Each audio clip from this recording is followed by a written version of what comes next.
Ever tasted a recipe so good it felt like home itself? In the 1970s, these dishes filled kitchens with color, comfort, and care.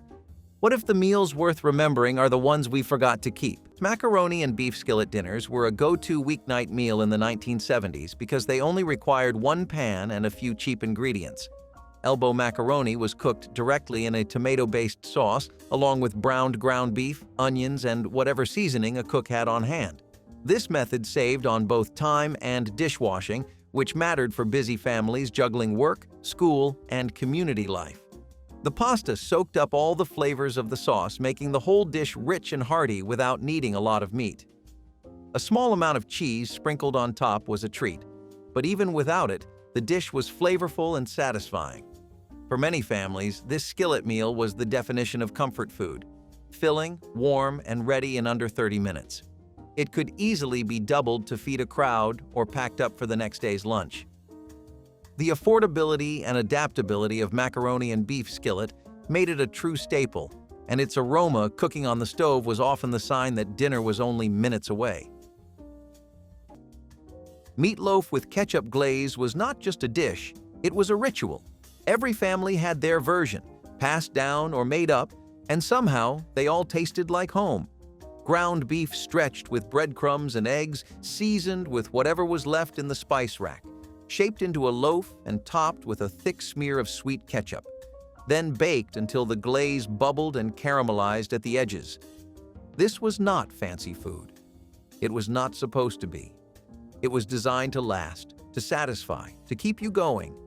It fed families through layoffs and long winters, and it tasted better on day 2. Sliced cold and slapped between 2 slices of bread. Some added onions, some added oatmeal, some swore by the secret of a splash of milk or a dash of Worcestershire sauce. But it was never about the ingredients. It was about the intention. Meatloaf said, "You matter enough for me to shape something by hand and make it last." It was a meal you could smell from the hallway, and it always pulled you to the table. Whether you loved it or barely tolerated it, you remembered it. And maybe that is what gives a meal its weight. Not the flavor, but the memory. Prosciutto-wrapped melon balls were the picture of 1970s cocktail chic, a bite-sized combination of sweet and salty that looked far fancier than the effort required. Perfectly ripe cantaloupe or honeydew was scooped into neat spheres using a melon baller and then chilled until icy cold.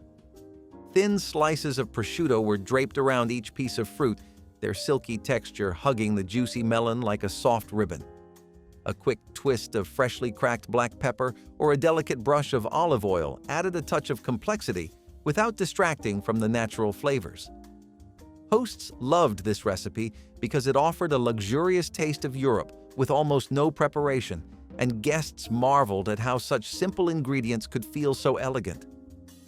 These little jewels were as comfortable on a silver platter at a wedding reception as they were at a backyard summer gathering.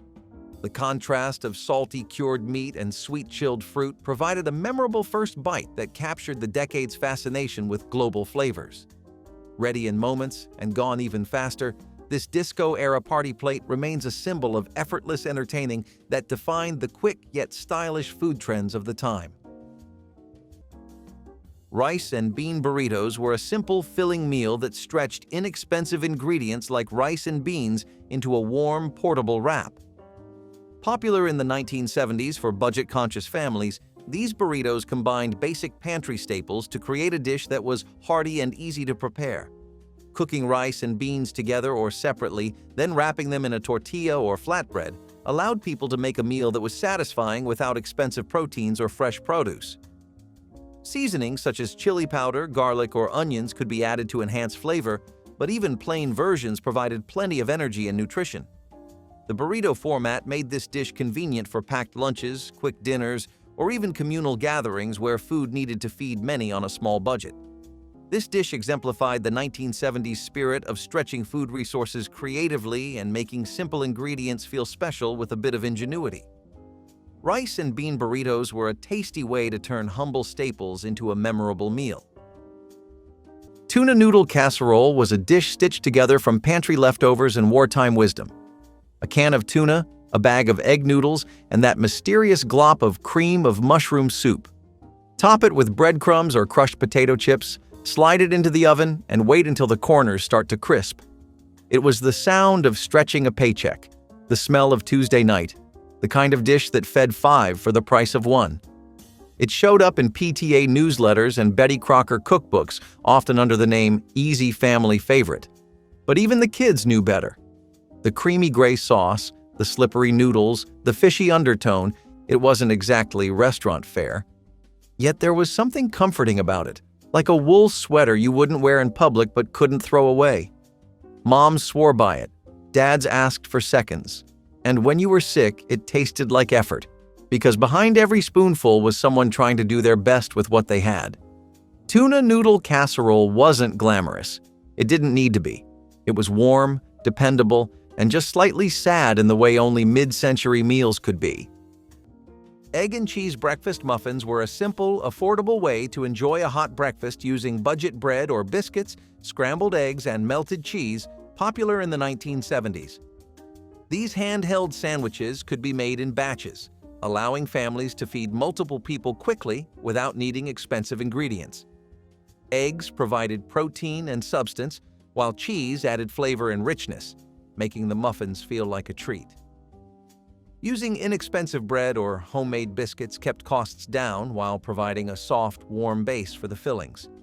These breakfast muffins were convenient for busy mornings and could be customized with leftovers or seasonal veggies for added nutrition. Their portability made them popular for school lunches or on-the-go meals, reflecting the growing need for quick-filling breakfasts in American households. Egg and cheese breakfast muffins captured the essence of 1970s budget-conscious cooking, simple, satisfying, and made with love from what was available. Quick crab dip earned its place on every 1970s buffet because it delivered rich seafood flavor with astonishing speed. A can of lump crab meat was drained and gently folded into softened cream cheese mixed with a splash of lemon juice, a shake of hot sauce, and a touch of Worcestershire for depth. Some hosts added a pinch of fresh dill or parsley for color, but the core recipe stayed wonderfully simple. The dip could be served cold with crackers and vegetable sticks or warmed briefly for a more indulgent spread. Either way, it offered the taste of a seaside restaurant without the cost or the wait. Guests loved the creamy texture and the subtle sweetness of real crab, while hosts appreciated that it could be made moments before a party and still impress a crowd.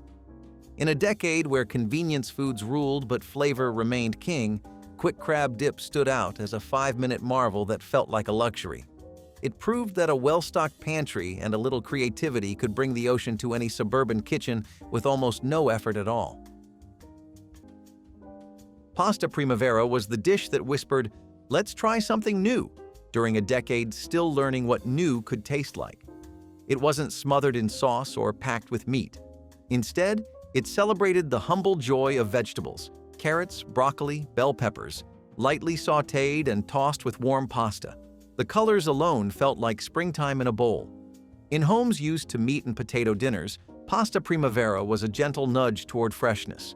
It said you could eat light and still be satisfied, that you could serve something green and it could still taste like comfort.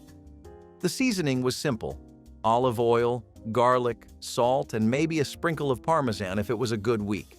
It was the kind of dish that made mothers feel modern and kids feel curious, a sign that even on a tight budget, you could cook with hope and maybe, just maybe, start to change what dinner looked like.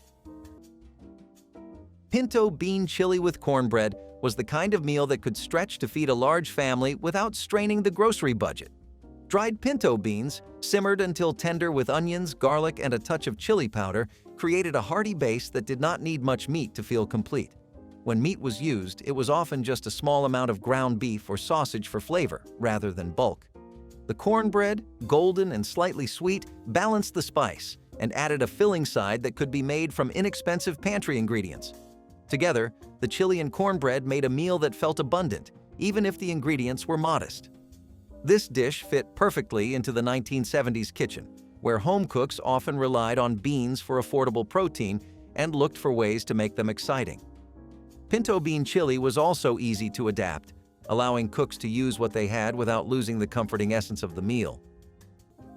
Salisbury steak was dinner dressed in its Sunday best, even if it was just Tuesday and you were eating on a TV tray. Ground beef shaped into thick ovals, seasoned like steak, then pan-seared and drowned in a dark, glossy gravy. It was the kind of meal that made kids sit up straight and adults exhale after a long day. Mashed potatoes were its loyal partner, soaking up the gravy like a sponge, so nothing went to waste. Sometimes there were green beans on the side, sometimes just a slice of white bread to mop the plate. Salisbury steak wasn't a luxury, it was a trick. A way to turn plain ground beef into something with presence. It pretended to be steak in a world where real steak was often too expensive. But nobody complained. In fact, most families welcomed it with open arms and full forks. It was hearty. It was simple. And it always filled the house with the smell of something good. You didn't ask for seconds because it was fancy. You asked because it made you feel full in more ways than one.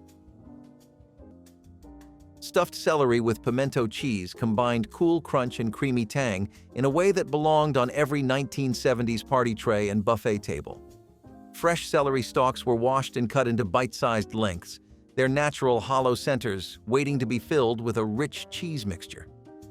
A quick blend of shredded cheddar, mayonnaise, and finely diced pimentos came together in seconds to create a spread that was bold, colorful, and addictive without needing any cooking.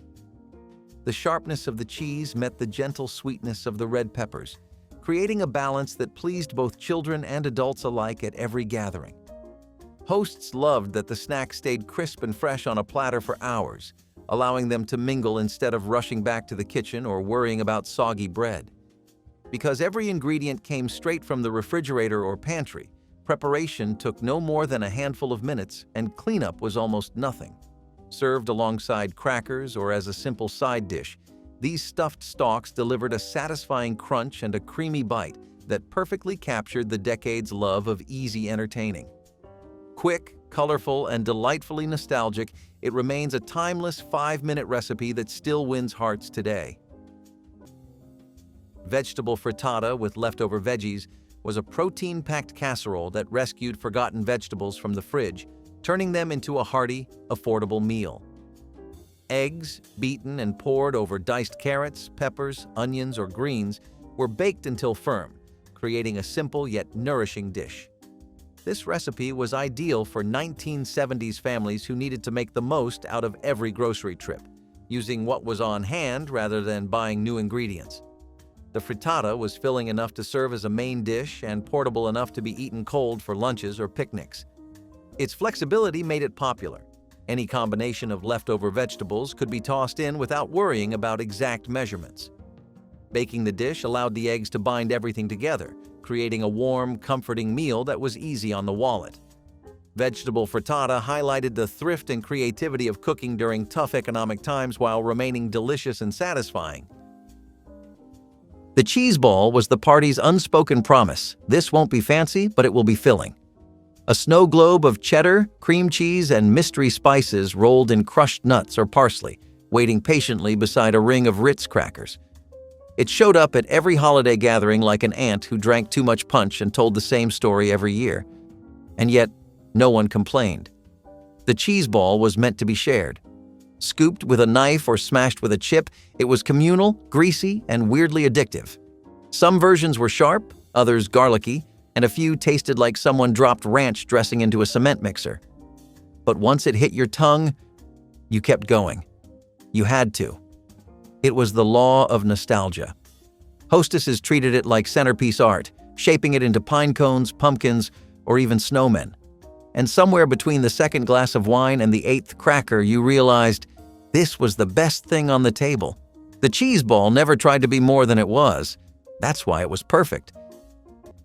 Cheddar apple snackers brought a playful fondue-inspired flair to quick entertaining, pairing tart, crisp apple slices with the sharp bite of good-aged cheddar. The apples were cut into thin wedges and arranged on a chilled platter, while the cheese was sliced into tidy squares or small sticks for easy picking. The sweet juiciness of the fruit balanced the salty richness of the cheese, creating a combination that felt both comforting and surprisingly elegant.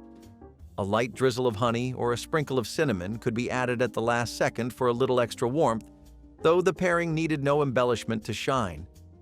This snack became popular at wine and cheese parties where guests wanted something light to nibble on without a full meal. Parents also used it as a fast after-school treat that managed to feel special while sneaking in a bit of nutrition. Ready in the time it takes to slice an apple, Cheddar Apple Snackers captured the 1970s spirit of easy entertaining and inventive flavor pairing, proving that sometimes the simplest ideas are the ones everyone remembers. Fish sticks and tartar sauce made Friday night dinners feel almost like a celebration. Pulled from the freezer and laid out on a metal tray, they were golden, breaded promises of a meal that was both easy and somehow still special. These were not fresh catches or ocean delicacies. They were chopped white fish, frozen solid, and ready in 20 minutes. And they were perfect. Because they were familiar. Because they were dependable. That crunch when you bit in, followed by the soft, steamy center, was as comforting as any casserole. You dip them in tartar sauce, maybe from a jar, maybe homemade with mayo and pickles, and suddenly dinner felt whole. There might be canned peas on the side or a scoop of macaroni and cheese, and together it all made sense. Fish sticks were the great equalizer. Rich or poor, city or country, they showed up in everyone's kitchens. Parents loved them because they were quick. Kids loved them because they were crispy. And somewhere in the middle, we all came to see them as more than just a convenience food. They were the shortcut to a meal that worked. And in a decade where time and money were always short, that meant everything. Corn pudding casserole blended sweet and savory flavors into a side dish that could easily double as a main course for a light dinner. Made from canned corn, eggs, milk, sugar, and a small amount of flour or cornstarch, it baked into a soft, custard-like texture with a golden top. The sweetness of the corn was balanced by the richness of the eggs and milk, creating a comforting, almost dessert-like flavor. Corn pudding was often served at holiday meals, church suppers, or potlucks, but it was just as welcome on an ordinary weeknight. It was inexpensive to prepare, relying mostly on pantry staples and could be scaled up easily to feed a large crowd. Leftovers reheated well, retaining their creamy texture, and the dish was versatile enough to pair with meats, vegetables, or even beans. In households that valued tradition, corn pudding was a nostalgic recipe passed down through generations, each family putting its own twist on the seasoning or sweetness. Its gentle flavor and simple preparation made it a reliable favorite, offering comfort and warmth in every spoonful without requiring much more than what was already in the kitchen pantry. Carrot raisin salad proved that even the simplest vegetables could star in a quick and memorable side dish during the fast-paced 1970s. Fresh carrots were peeled and grated into airy shreds that glowed a brilliant orange, then tossed with sweet raisins that softened slightly as they absorbed a quick dressing of honey, lemon juice, and mayonnaise. A light sprinkle of salt and a dash of cinnamon gave the salad a gentle complexity that kept each bite exciting. Families loved this recipe because it fit anywhere, inside school lunchboxes, on picnic blankets, or alongside a weeknight roast. The naturally sweet flavor meant children happily ate their vegetables while adults appreciated the refreshing crunch. Preparation rarely took more than a handful of minutes, and the ingredients were inexpensive and easy to keep on hand. Served chilled, it brought a cool contrast to heavier dishes and brightened any plate with its cheerful color. In an age when speed and health were becoming culinary priorities, carrot raisin salad captured both beautifully, making it a beloved staple that offered nutrition and nostalgia in every forkful without ever breaking the 5-minute rule of quick kitchen magic. Sweet potato hash was a flavorful, inexpensive side or breakfast dish made by frying diced sweet potatoes with onions, creating a sweet and savory combination loved in many American kitchens during the 1970s. Sweet potatoes were a nutritious, affordable staple that could be purchased in bulk and stored easily, making them perfect for stretching limited food budgets. When fried with onions in a bit of oil or fat, the sweet potatoes caramelized slightly, developing a crispy exterior while staying tender inside. This hash was a satisfying way to add warmth and flavor to simple meals and was often served alongside eggs or meat substitutes. The dish's balance of sweetness and savoriness made it appealing to a wide range of tastes, and its colorful appearance brightened up the plate. Sweet potato hash reflected the era's appreciation for practical, tasty dishes that could be prepared quickly and with minimal expense. It was a true comfort food for families looking to enjoy good food without overspending.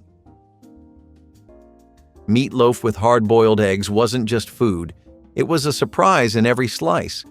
You'd bite in expecting the usual ground beef comfort, only to find a yellow eye staring back at you. The eggs, lined up like buried treasure, gave each portion a touch of visual drama and a little extra protein. It was a conversation piece on a plate. Housewives molded it with care, blending breadcrumbs, onions, and seasonings into the beef before nestling those eggs right in the middle. Once baked and sliced, it revealed its striped secret like a magic trick. Some loved the combination, others found it suspicious. But it didn't matter. It was hearty, it was economical, and it made Tuesday night dinner feel just a bit more exciting. Served with ketchup, mashed potatoes, and green beans from a can, it filled the belly in the fridge. Leftovers always made a good sandwich. And while it never earned gourmet points, meatloaf with hard-boiled eggs reminded you that even the humblest meals could hold surprises.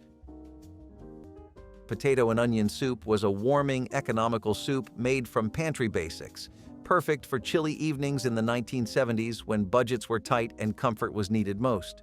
Combining simple potatoes and onions with water or broth, this soup relied on long simmering to coax out deep flavors without the need for costly ingredients. The potatoes lent body and creaminess to the broth, while the onions added sweetness and aroma. Basic seasonings like salt, pepper, and herbs could be used to keep things interesting without inflating costs. This soup was often served with bread or crackers, turning it into a satisfying and frugal meal that could feed an entire family.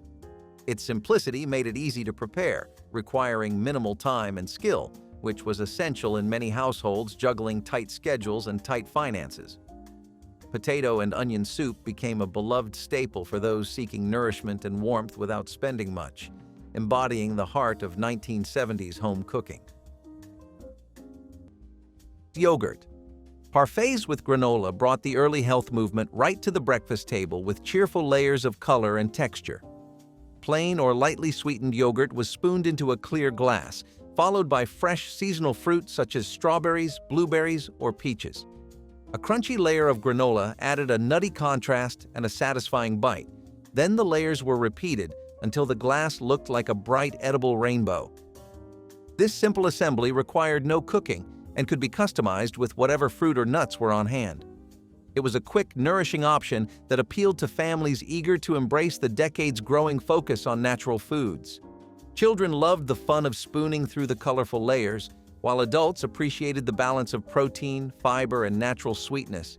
Ready in moments and beautiful enough for a brunch table, yogurt parfaits proved that health-conscious eating could be both practical and delightful.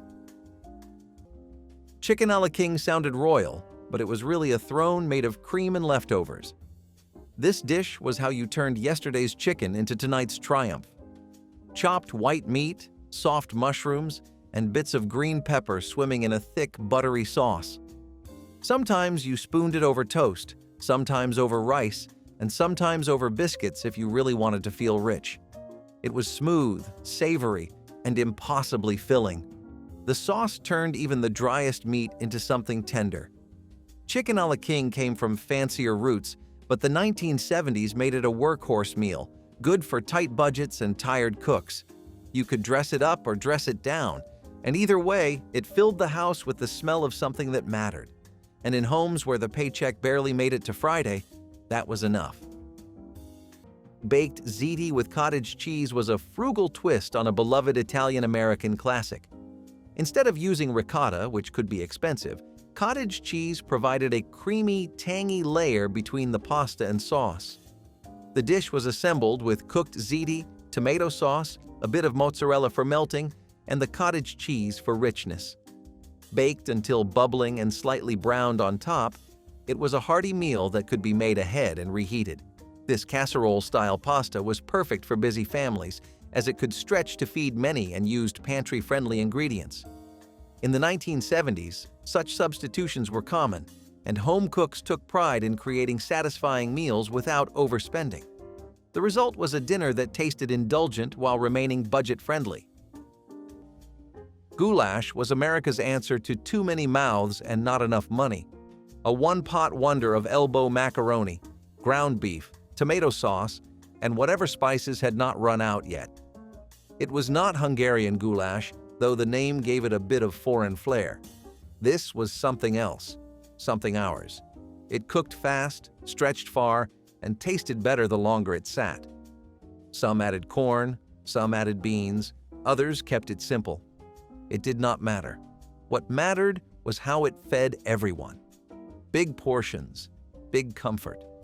You could find it in school cafeterias, church potlucks, and Wednesday night dinners all across the country. It was the flavor of the middle class, hearty, red, and slightly overcooked, and it stuck with you. In a world that often asked too much, goulash gave everything it had, and that made it unforgettable. Watergate salad arrived with a mysterious name and a playful green color that fascinated every 1970s household. Pistachio pudding mix gave it that soft mint hue, while crushed pineapple added a tropical sweetness that made each spoonful refreshing. Whipped topping folded everything into a cloud-like texture, and miniature marshmallows added chewy little surprises with every bite.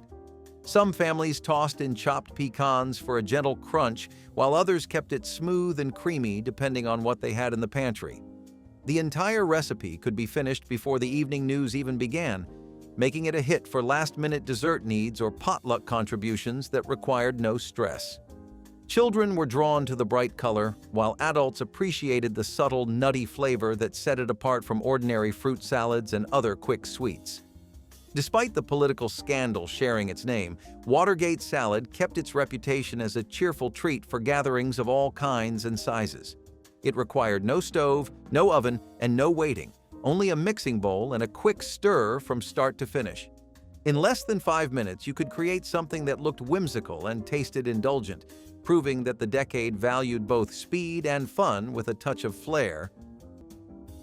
Sloppy lentil sliders were a clever way to enjoy the sloppy Joe craze on a budget, swapping ground beef for lentils simmered in tangy tomato sauce.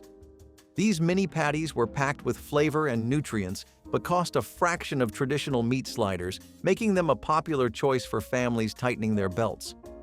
Lentils provided a meaty texture that held together well when formed into small slider-sized patties, which were then topped with the signature sloppy Joe sauce. Served on small buns or even plain bread, these sliders brought joy to dinner tables without denting wallets. This dish embodied the spirit of 1970s thriftiness, taking a beloved classic and making it accessible to all income levels. The warm, tangy sauce paired perfectly with the hearty lentils, satisfying appetites and stretching meals further. It was a great way to introduce plant-based proteins before such ideas became mainstream, showcasing the timeless nature of creative, budget-friendly cooking. Seafood mousse was the dinner table's dare. It looked fancy, often shaped like a fish with sliced olives for eyes and parsley for gills. But one spoonful and the illusion melted away. Inside was a cold, wobbly blend of pureed shrimp or crab, mayonnaise, cream, and gelatin, what some called elegance and others called edible punishment. You could taste the ambition. It wanted to be haute cuisine, like something you would serve in a yacht's dining room. But in the harsh light of a fluorescent kitchen, it was just sea-flavored pudding. Still, there was something brave about it. Back then, convenience foods met gourmet dreams, and the result was often terrifying. Yet, those who grew up with it remember the ritual, unmolding it carefully, smoothing out cracks, watching their mother beam with pride. You either laughed, cried, or politely swallowed. Today, you might find it ironically served at retro dinner parties or reimagined by daring chefs. But when you strip away the irony, what you have is a relic from a time when appearance mattered more than flavor, and gelatin held the world together. Canned potato salad was a quick and inexpensive side dish that used canned potatoes combined with budget-friendly dressings like mayonnaise and vinegar to create a satisfying accompaniment for meals. This dish was especially handy in the 1970s when fresh potatoes might not be affordable or readily available for every meal. Using canned potatoes saved time and effort, while simple seasonings and onions added flavor without extra cost. Potato salad was often served cold, making it ideal for potlucks, picnics, or just a refreshing counterpoint to heavier main dishes. Its creamy texture and tangy taste made it a crowd pleaser among families seeking comfort food that did not strain their wallets. This recipe demonstrated how pantry staples could be turned into tasty sides with minimal ingredients and preparation, fitting perfectly into the thrifty lifestyle many households practiced during the decade. Herbed cream cheese cucumber bites brought a refreshing sophistication to 1970s snack tables with very little effort required. Cool cucumber rounds were sliced into even coins, their pale green surfaces ready to hold a dollop of creamy, herb-filled cheese. The spread was whipped from softened cream cheese mixed with fresh dill, chives, and a splash of lemon juice, creating a bright flavor that woke up the palate. A quick twist of black pepper added a gentle bite, while a few tiny herb leaves on top turned each piece into a miniature work of art. Hosts loved how the crisp cucumber provided a natural serving vessel, keeping everything neat and easy to pick up. Guests enjoyed the contrast of crunch and smoothness and the way the herbs cut through the richness of the cheese. Preparation took only minutes, yet the result looked like something from a high-end hors d'oeuvre tray. In an era when light appetizers were starting to share space with heavier fare, these bites stood out as a clean, modern option that captured the decade's growing love for fresh flavors and elegant simplicity in every 5-minute creation.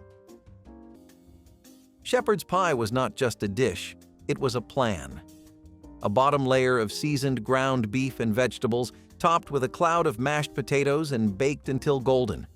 You cut into it, and steam rose up like it had a story to tell.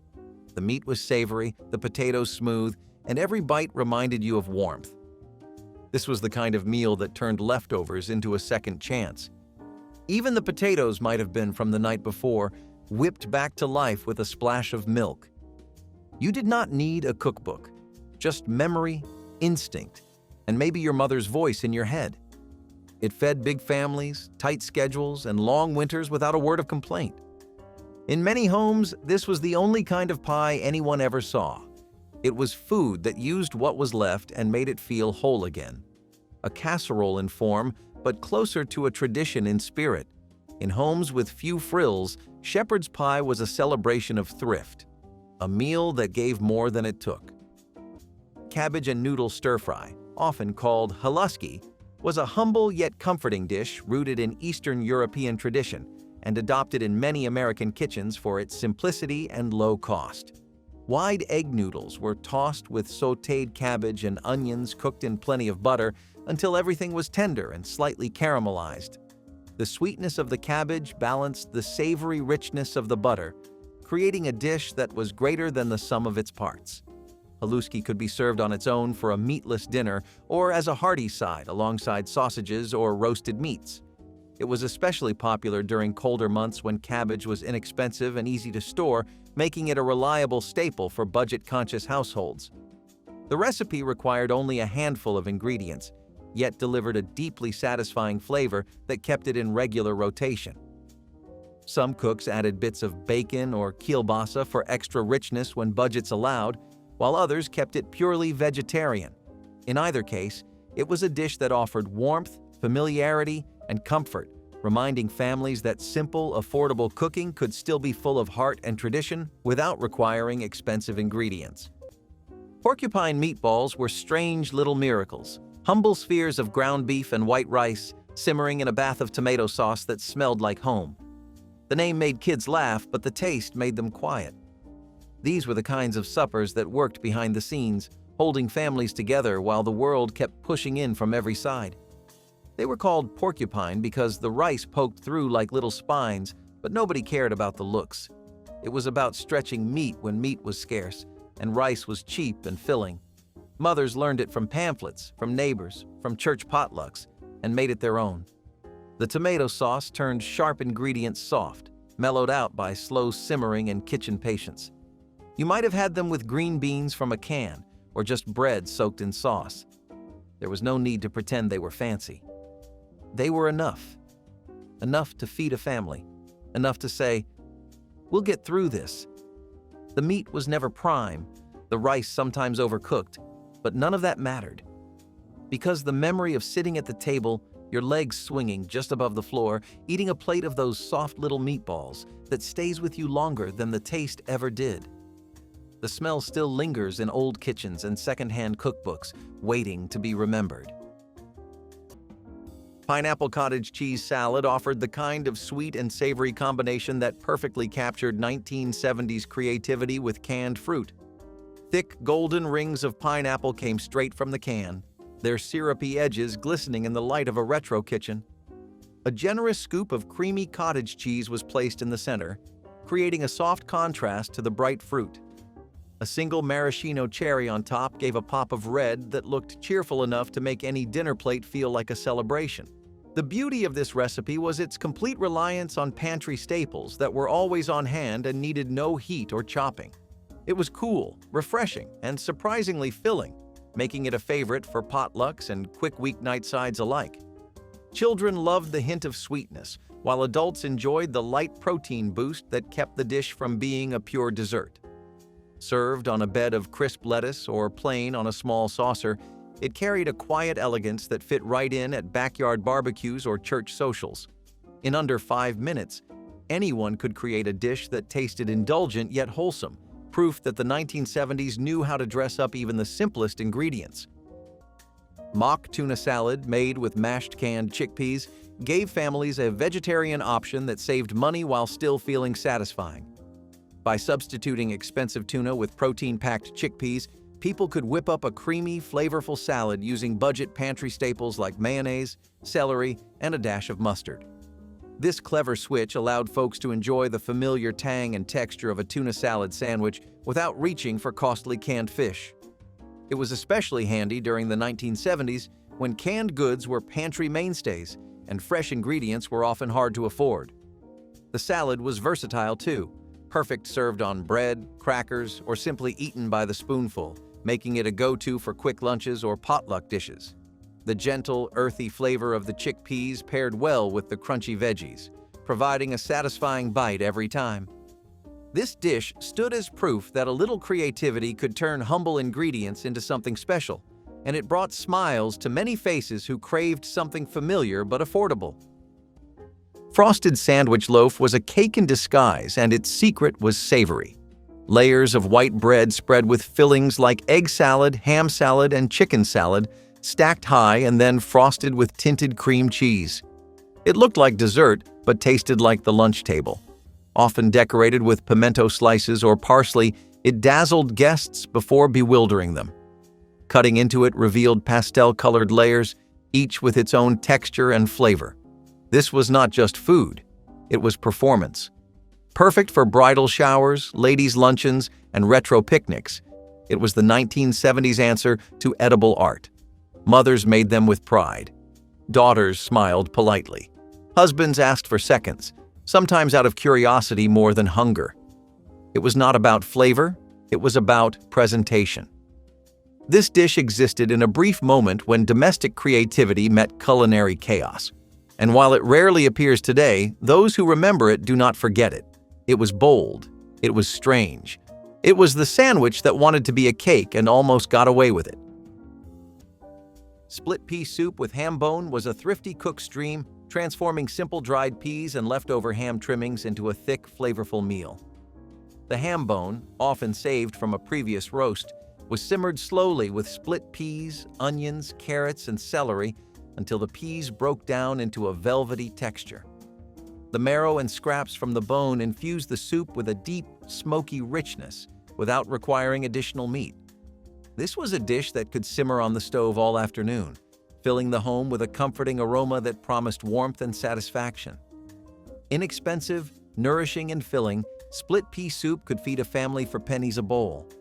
It was perfect for cold winter days when something hearty was needed to chase away the chill. Leftovers thickened overnight, making the next day's serving even richer in flavor. Some cooks served it with a slice of buttered bread or cornbread for dipping, completing the meal without adding much cost. In an era when resourcefulness in the kitchen was essential, split pea soup with ham bone was a shining example of how to make the most of every scrap while delivering deep, soulful comfort in every spoonful. Stuffed bell peppers were like little edible packages of hope. Each one stood upright in a baking dish, filled to the brim with a mix of ground beef, white rice, and seasoned tomato sauce. The peppers softened in the oven, turning tender while still holding their shape like proud green soldiers. You cut into one and steam poured out, carrying the scent of garlic, onion, and everything good. Some families added cheese, others kept it plain, but every version was a love letter to thrift and tradition. It was a meal that made you slow down, sit up straight, and savor. Stuffed bell peppers were not a side. They were the whole show. Radish and butter canapés offered a crisp, peppery bite that felt refreshingly rustic amid the richer party foods of the 1970s and still feels elegant today. Thin slices of fresh radish were laid across buttered rounds of rye or pumpernickel bread, their bright red edges standing out like little jewels on a festive tray. The key was the quality of the butter, which softened slightly against the cool bread and mellowed the sharpness of the radish without overpowering its natural flavor. A pinch of sea salt brought everything together, creating a taste that was both earthy and refined with each bite. Preparation took only a few minutes, making these canapés a favorite for hosts who wanted a unique appetizer without any cooking or complex ingredients. They reflected a quiet back-to-nature movement of the decade, when gardeners and health-conscious families embraced simple produce as something to be celebrated at the table. Served on a wooden board or silver tray, they added a sophisticated European touch to American cocktail parties and informal gatherings. Their balance of crunch, creaminess, and subtle spice kept guests coming back for more. And even today, the combination of radish and butter remains a timeless 5-minute snack. Cornmeal mush with syrup was a humble breakfast favorite that transformed plain cornmeal into a warm, creamy mush sweetened with syrup, offering an affordable and comforting start to the day. This dish was popular in the 1970s because cornmeal was cheap, widely available, and had a long shelf life, making it perfect for families looking to make filling meals with little expense. Cooking cornmeal with water or milk until thickened created a soft base that could be served hot, and drizzling it with maple syrup or molasses added just the right amount of sweetness. Cornmeal mush could be eaten plain or topped with butter or fruit preserves when available, providing simple versatility. This breakfast was gentle on the stomach and quick to prepare, making it an excellent choice for busy mornings or colder seasons. Cornmeal mush with syrup reflected the era's emphasis on practical, hearty food that stretched budgets while keeping the family nourished and satisfied. Aspic salad was not food, it was sculpture. Clear gelatin made from meat or vegetable stock, encasing chunks of ham, eggs, olives, peas, or whatever was on hand. It wobbled with dignity, like something rescued from a Cold War science lab. And yet, it was served with pride. This was upscale hospitality, the kind that said you cared enough to use real gelatin instead of a box of lime jello. It was cold, firm, and savory, a meat-flavored jelly with no apologies. People sliced it like cake, carefully plating wedges next to iceberg lettuce and a scoop of cottage cheese. You did not eat aspic for pleasure. You ate it because it was a symbol of effort, of decorum, of making something elegant when times were uncertain. Some say it died for good reason, but others still defend it, remembering the labor it took and the weird, soothing taste of chicken suspended in gel. It was the strange beauty of restraint and resourcefulness, and in the silence of those perfectly set molds, you could hear an entire generation trying to impress. Vegetable and cheese quesadillas were a speedy, budget-friendly meal that used simple tortillas stuffed with whatever affordable vegetables and cheese were on hand. During the 1970s, tortillas were an economical pantry staple, and pairing them with inexpensive veggies like bell peppers, onions, or canned corn made for a satisfying meal that did not break the bank. The cheese, often a mild, budget-friendly variety, melted into the warm, crispy tortillas, creating a delicious contrast of textures. These quesadillas were quick to prepare, making them ideal for busy families needing a filling meal in minutes. The flexibility of this dish meant leftovers could be turned into quesadillas with ease, stretching ingredients further and reducing waste. Served with a side of simple salsa or sour cream if available, they added a bit of excitement to the dinner table. Vegetable and cheese quesadillas perfectly captured the essence of practical home cooking in the 1970s. Easy, adaptable, and delicious without requiring expensive ingredients or fancy techniques. Peanut butter banana milkshake turned two pantry staples into a thick and creamy drink that fit perfectly with 1970s health food trends. Ripe bananas were peeled and dropped into a blender with smooth peanut butter, cold milk, and a drizzle of honey for natural sweetness. Ice cubes added a frosty texture, while a pinch of cinnamon offered a warm spice that balanced the nutty flavor. This quick shake delivered protein and energy, making it a favorite after-school treat or a speedy breakfast for busy mornings. Health-conscious adults enjoyed the natural ingredients, while kids loved the dessert-like taste and milkshake consistency. Preparation took less than 5 minutes from start to finish, and cleanup was just as easy. Poured into tall glasses, it carried the comforting flavors of a peanut butter sandwich but in a refreshing, drinkable form, making it a simple pleasure that captured the decades' enthusiasm for wholesome yet indulgent snacks. Frito pie was the rebellion snack turned dinner. Crunchy corn chips layered with steaming chili and topped with shredded cheese that melted just enough. It came from the Southwest, but it conquered the country one lunch tray at a time, served in casserole dishes or right in the chip bag if you were feeling wild. It was salty, savory, crunchy, and hot. You didn't eat it with manners, you devoured it with both hands. Every bite was messy, and every bite was worth it. The cheese glued it all together, but the flavor held the memory. You knew it was not healthy, but it felt like freedom. Some nights, this was the best thing that ever came out of the kitchen. The chips stayed crisp on the edges but softened in the middle. Every bite was a little chaotic, in the best way. It wasn't elegant, but it made you smile. It was dinner that felt like cheating, and that made it feel even better. Homemade pot pie with biscuit topping offered the comfort of a classic without the expense of store-bought frozen versions. Instead of a traditional pie crust, which could be time-consuming and require more costly butter, cooks topped the filling with drop biscuits made from flour, milk, and shortening. The filling was a clever way to use up leftover meats, most often chicken, turkey, or beef, combined with inexpensive vegetables like peas, carrots, and potatoes in a creamy sauce thickened with flour. The biscuit topping baked into a golden, tender layer that absorbed some of the savory filling, making every bite warm and satisfying. For many families, this dish was a perfect example of turning odds and ends into something that felt like a treat. The aroma of the biscuits baking with the bubbling filling underneath made the whole kitchen smell inviting. It was a meal that blended frugality with a sense of homey indulgence.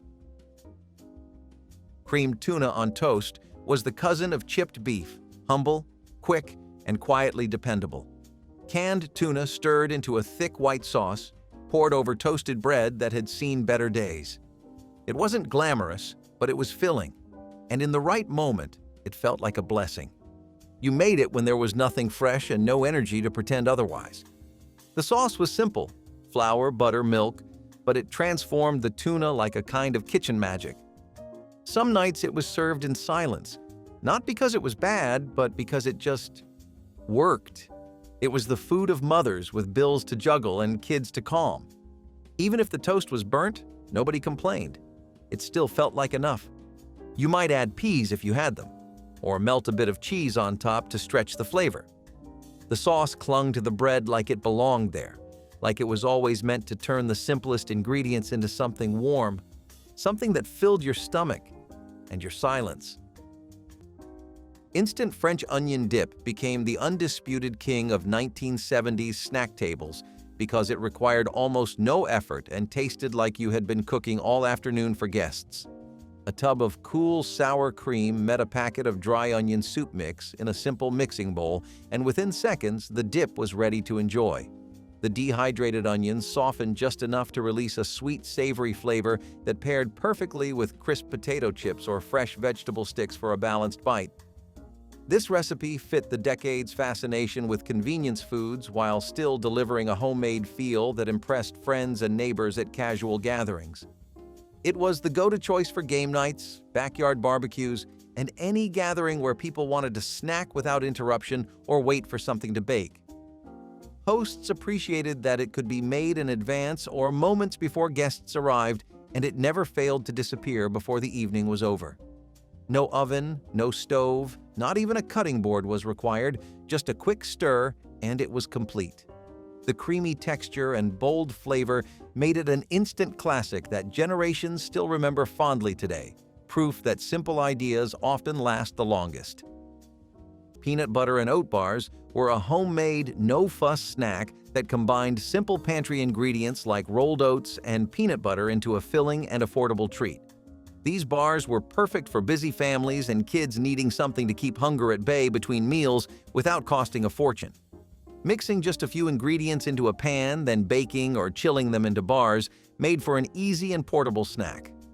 Peanut butter provided a rich, satisfying flavor and a good dose of protein, while oats added chewiness and fiber. Sweeteners like honey or sugar could be adjusted according to taste and budget, making this recipe highly customizable. During the 1970s, when packaged snacks were not always affordable or accessible, these bars offered a wholesome alternative that lasted well and could be made in large batches to feed many. They were great for school lunches, picnics, or a quick energy boost after work. Peanut butter and oat bars combined simplicity and nutrition, showcasing the era's practical approach to homemade foods. Chicken a la King always sounded fancier than it was. The name suggested royalty, maybe even candlelight, but in practice, it was diced chicken swimming in a thick cream sauce speckled with peas, pimentos, and mushrooms spooned over toast or rice. It wasn't so much a king's meal as it was what his accountant might eat at a church luncheon. Yet, in the 1950s, it was a dinner party darling. You could whip it up with canned soup and leftover chicken, and suddenly your guests felt like they were somewhere special, if only for a moment. It had an elegance that came from effort rather than expense. Housewives folded in evaporated milk with precision, balancing salt and richness with the same care they gave their lipstick. Kids picked out the mushrooms, husbands sprinkled on pepper, and everyone agreed it beat meatloaf for the third night in a row. Chicken a la King wasn't really about the chicken, it was about pretending you weren't scraping by, pretending your kitchen was a restaurant, pretending a ladle of creamy sauce could elevate anything, and for many it did. At least until the leftovers ran out. Liver and onions was the meal that divided families and tested loyalty. Sliced liver, pan-fried with sweet onions until the smell filled the whole house. You either loved it or ran from it, but it showed up anyway. Some said it tasted like pennies, others called it rich. Your father swore it built character, and maybe he was right. You chewed slower, paused longer, and hoped for more onions. The skillet told you what was for dinner before anyone said a word. And once it was on your plate, there was no backing out. Because it was cheap, because it was full of iron, because your parents said it was good for you. And maybe it was. The onions helped. Caramelized, golden, soft. They balanced the metallic tang of the meat, tried to make it gentler. Liver and onions was not comfort food. It was character food. And if you made it through the plate, you felt just a little tougher. Sloppy Joes on homemade buns were one of the easiest and cheapest ways to stretch a pound of ground beef in the 1970s, and they brought a sweet, savory aroma that could fill the whole house. The meat was browned with onions, then simmered with ketchup, mustard, and a touch of brown sugar until it became a thick, flavorful filling. Serving it on homemade buns made it even more frugal, since flour, yeast, and water cost much less than store-bought bread. These sandwiches were messy, hearty, and perfect for feeding a table of hungry kids after school or a weekend afternoon outdoors. They were the kind of meal that could be doubled without much extra cost, making them popular for church picnics or potlucks. The sauce soaked into the bread just enough to make each bite juicy, but not so much that it fell apart before you finished eating. Many families added whatever vegetables they had, like diced peppers or carrots, to stretch the filling even further. Sloppy Joes were the perfect mix of comfort and thrift, the kind of food that stuck with you long after the plate was cleared. Devonshire tea sandwiches offered a gentle nod to classic British afternoon gatherings while perfectly suiting the brisk rhythm of American entertaining in the 1970s. Thin slices of soft white bread were spread lightly with sweet butter, then layered with delicate watercress leaves that brought a peppery freshness. The sandwiches were trimmed of crusts and cut into tidy rectangles or triangles, creating a clean, graceful look that appealed to both casual and formal crowds. Hosts could prepare an entire platter in just minutes, stacking the dainty pieces on silver trays or colorful plates to match the occasion. Despite their simplicity, the sandwiches carried a quiet sophistication that felt right at home at bridal showers, garden parties, or holiday teas. The mild butteriness balanced the bright green snap of the watercress, offering a subtle but memorable flavor that never overwhelmed the palate. Guests appreciated the lightness after richer fare and loved the way these sandwiches paired with hot tea or a chilled sparkling drink. Quick to assemble yet timeless in presentation, Devonshire tea sandwiches demonstrated how a few quality ingredients could create a moment of refined pleasure in less than 5 minutes. Pineapple meatballs were a popular 1970s dish that combined inexpensive ground meat with canned pineapple to add a sweet and tangy flavor, stretching limited protein further. The pineapple chunks softened the meatballs while infusing them with a unique twist that balanced savory and fruity notes. This recipe allowed families to enjoy a festive, flavorful meal without splurging on fancy ingredients. Typically baked or simmered in a simple sauce, these meatballs were served over rice or noodles, turning modest components into a filling dinner. The canned pineapple was often a pantry staple, prized for its long shelf life and ability to brighten up otherwise plain dishes. Pineapple meatballs became a fun and unexpected crowd pleaser at tables, embodying the spirit of 1970s home cooking where creativity met necessity. Its charm was in making the most of what was available while keeping meals exciting and tasty. Candle salad was innocent on the surface, but anyone who saw it lit up with a smirk. Take a banana, stick it upright into a ring of pineapple, dollop on some mayonnaise, and top it with a cherry. It looked like a lit candle if you squinted, or something wildly inappropriate if you did not. Served mostly to children in etiquette books and family magazines, it was supposed to teach kids how to enjoy fruit while learning table manners. But instead, it became an ongoing joke passed down through generations. Parents would giggle behind their hands, and kids would blush as they poked it with a fork. Despite the giggles, it stuck around for years because in the 1970s, food was supposed to be fun, colorful, and conversation-starting, even if that conversation was mostly laughter. Somehow, even with mayonnaise slathered over fruit, this dish had charm. And maybe, in a decade that was desperately trying to balance wholesomeness with flair, candle salad was the perfect metaphor. Awkward, a little misunderstood, but weirdly memorable.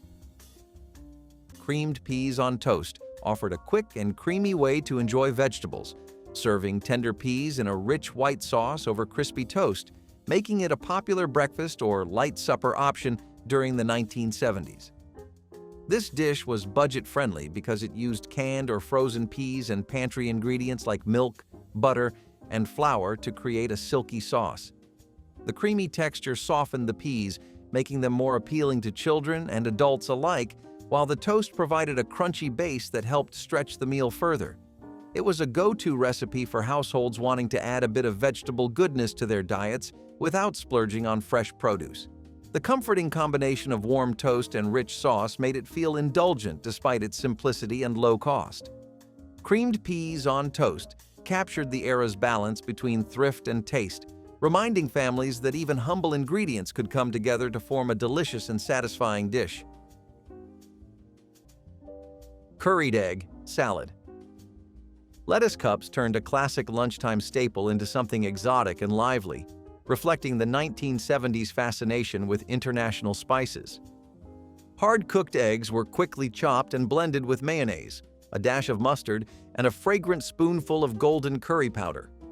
Freshly chopped celery and green onions added crunch and a subtle bite, while a squeeze of lemon brightened the whole mixture. Instead of the usual bread, the salad was spooned into crisp lettuce leaves, creating a cool, handheld wrap that looked as good as it tasted. This twist required no stove time beyond the pre-cooked eggs and came together in moments, making it ideal for warm days or busy evenings. The mild heat of the curry lent a gentle warmth that felt exciting but not overpowering, introducing many home cooks to flavors beyond the traditional American pantry. Guests loved the vibrant color and surprising aroma, while hosts enjoyed the ease of serving something that felt both healthful and adventurous.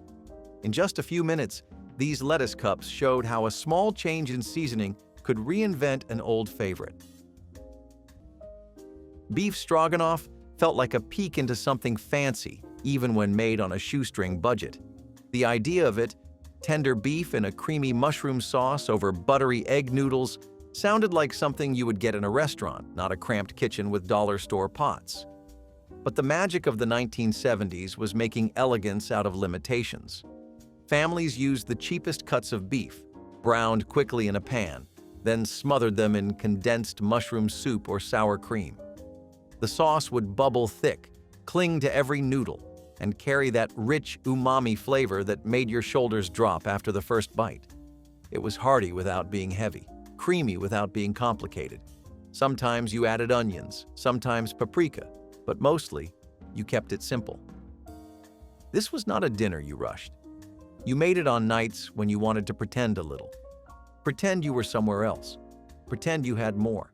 And in that pretense, you created something real: comfort, satisfaction, and the quiet joy of knowing you had made something out of almost nothing. Vegetable chow mein with crispy noodles became a popular Chinese-American-style dinner in 1970s home kitchens, thanks to the availability of canned vegetables and crunchy packaged noodles. This version was a far cry from traditional Chinese cooking, but it offered an affordable, flavorful meal that felt a little exotic for the time.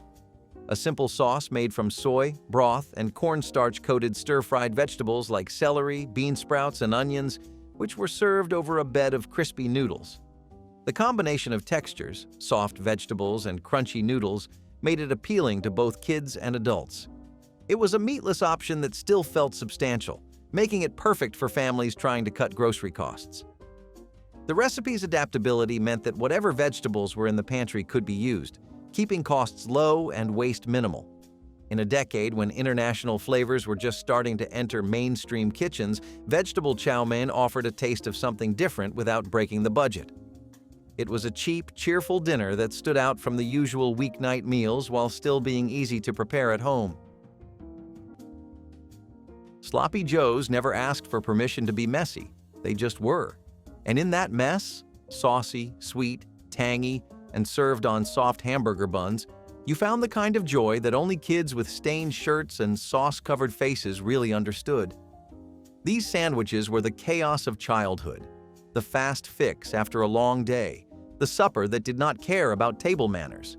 Ground beef browned in a pan, mixed with ketchup, mustard, a splash of vinegar, and a spoonful of brown sugar, maybe onions if you were lucky. Or unlucky, depending on who you asked. It was a dish that felt like a joke at first. Sloppy food for a sloppy world. But under the name was a recipe that worked. It was cheap, it was filling, and it made you feel like you had something special. It tasted like baseball nights and paper plates. Like birthday parties that did not have cake but always had enough to eat. It did not need sides, but it went well with whatever was in the cupboard: corn, chips, or just the other half of the bun. In the world of working-class food, Sloppy Joes were a small rebellion against hunger, against silence, against the idea that dinner had to be neat to be good. They made a mess, and sometimes that is exactly what a good meal should do. Antipasto skewers took the bold flavors of an Italian deli and delivered them in a bite-sized form that defined 1970s cocktail hour. Cubes of sharp cheese, slices of salami, tangy pickled peppers, and briny olives were threaded onto small wooden toothpicks in whatever order pleased the eye. The result was a rainbow of reds, greens, and creamy yellows that looked as striking as they tasted. Because everything came straight from the refrigerator or pantry, preparation was as simple as opening jars and slicing a few wedges of cheese. Guests could grab a skewer with one hand while holding a drink in the other, which made them a perfect choice for lively gatherings where conversation mattered more than formal seating. A drizzle of olive oil or a light dusting of dried oregano could be added at the last second for extra flair. The salty, savory bite captured the spirit of an adventurous decade when Americans were eager to try European flavors but still wanted the speed of a 5-minute recipe. These skewers remain a perfect example of how a few quality ingredients can create a party dish that feels effortless and unforgettable. Creamed spinach on toast was a simple way to enjoy greens without splurging on fresh produce or fancy sides. Spinach was cooked down into a silky, creamy sauce made from basic pantry ingredients like milk, butter, and flour, then spooned generously over slices of toasted bread for a meal that was both comforting and frugal. In the 1970s, when fresh vegetables could be expensive or scarce, this dish provided a way to sneak in some nutrition without fuss or cost. The creamy texture disguised the humble nature of the spinach, making it more appealing to picky eaters or anyone craving warmth on a chilly night. Serving it on toast also added a satisfying crunch and helped stretch the meal further. It was a favorite for those seeking comfort food that did not require elaborate preparation or exotic ingredients. This dish brought a touch of elegance to an otherwise simple ingredient and reminded many of home-cooked meals filled with warmth and love, even on the tightest budgets. Stuffed bell peppers were edible containers of culinary thrift. Bright red or green, they were hollowed out and crammed full of ground beef, rice, onions, and tomato sauce. The tops went back on like little hats, and then the whole thing baked until tender and slightly wrinkled. It was a one-stop shop of nutrients and nostalgia. Moms loved them for their simplicity. Kids tolerated them if there was enough cheese, and dads cut them in half like they were dissecting an experiment. The flavors blended into a warm, slightly sweet, slightly tangy mix that clung to your ribs and your memories. They weren't elegant, but they were honest. A working-class meal with just enough color to feel festive. In a world of casseroles and gelatin, stuffed bell peppers stood tall, literally. They were proof that you could make something beautiful out of the basics. Just meat, rice, and a vegetable turned centerpiece. A dinner you could eat with a fork and a story. Vegetable stir-fry with ramen noodles made the most of inexpensive instant noodles and a mix of frozen or canned vegetables, creating a quick and satisfying meal for families on a budget. In the 1970s, ramen noodles were an affordable pantry staple, loved for their long shelf life and ease of preparation. Tossing them in a hot pan with whatever vegetables were available, like carrots, peas, or cabbage, turned a simple packet of noodles into a colorful, nourishing dish. The combination of crunchy veggies and soft noodles made for a texture-packed meal that didn't cost much but filled hungry bellies efficiently. It was a clever way to add variety and nutrients without the need for expensive fresh produce. The use of soy sauce or basic seasonings enhanced the flavors, mimicking popular takeout dishes, but at a fraction of the price.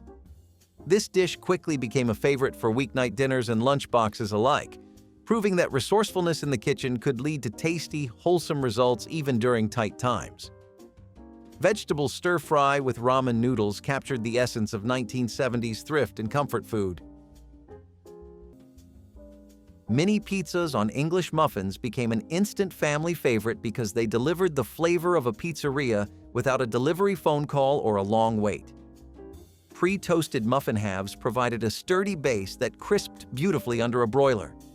A spoonful of jarred tomato sauce spread across each half formed the quick foundation, followed by a generous sprinkle of shredded mozzarella and any toppings on hand, from sliced mushrooms to tiny pepperoni rounds. A few minutes under the heat and the cheese bubbled into golden perfection, while the muffins stayed just firm enough to hold their shape. Children loved building their own combinations, turning dinner into a playful activity that required no sharp knives or complex cooking skills. Parents appreciated how the recipe used pantry staples and could be ready faster than a frozen pizza ever could. Served as an after-school snack, a casual party treat, or a late-night bite, These mini pizzas proved that the fun of homemade comfort food could be captured in well under 5 minutes of real kitchen work. Macaroni and tomatoes was the kind of dish that could only have been born in hardship and stayed around because it was loved. There was nothing glamorous about it. Elbow macaroni boiled until soft, then stirred into stewed tomatoes with a generous knob of butter, salt, pepper, and not much else. But somehow it worked. Somehow it was enough. This was a meal that made you sit still. A meal that smelled like your grandmother's stove and tasted like every dinner you never thought to miss until now. In some homes, it was Sunday supper. In others, it was Monday's leftovers made new. It was comfort food that never got called that back then. Just, what's for dinner? White bread on the side was almost guaranteed, the kind that left crumbs on the table and stuck to the roof of your mouth. You might add a bit of cheese if you were lucky, but the original was humble. This was not about flavor explosions or recipe perfection. It was about sitting around a table and being fed, being full, being together. And in that simplicity, there was a kind of magic you cannot buy now, even if you tried. Homemade pizza with canned toppings became a budget-friendly way to enjoy a special meal at home without paying for expensive pizzeria pies. Families would make a simple crust from flour, yeast, and water, then spread on tomato sauce from a can and layer affordable toppings like canned mushrooms, olives, or pineapple. Shredded cheese, often a blend of mozzarella and cheddar, was sprinkled generously or sparingly depending on the budget. The beauty of homemade pizza was that it could be adapted to whatever was on hand, from sliced hot dogs to leftover vegetables, making it as thrifty or as loaded as needed. Baking it in the oven filled the kitchen with a warm, savory aroma that made everyone eager to gather at the table. Kids loved helping assemble the toppings, making it as much an activity as a meal. By using canned ingredients, there was no worry about food spoiling before it could be used, and sales on pantry staples often meant pizza night cost only a fraction of takeout prices. It was an easy way to turn an ordinary evening into something festive, proving that delicious comfort food could be made from shelf-stable ingredients with just a little creativity and care. TV dinners were not just meals, they were moments. Packaged in foil trays, pulled from the freezer with a kind of reverence, they promised more than just food. They promised time. Time to sit in front of the television, legs crossed on the carpet, with a plastic fork in hand and your favorite show flickering in front of you.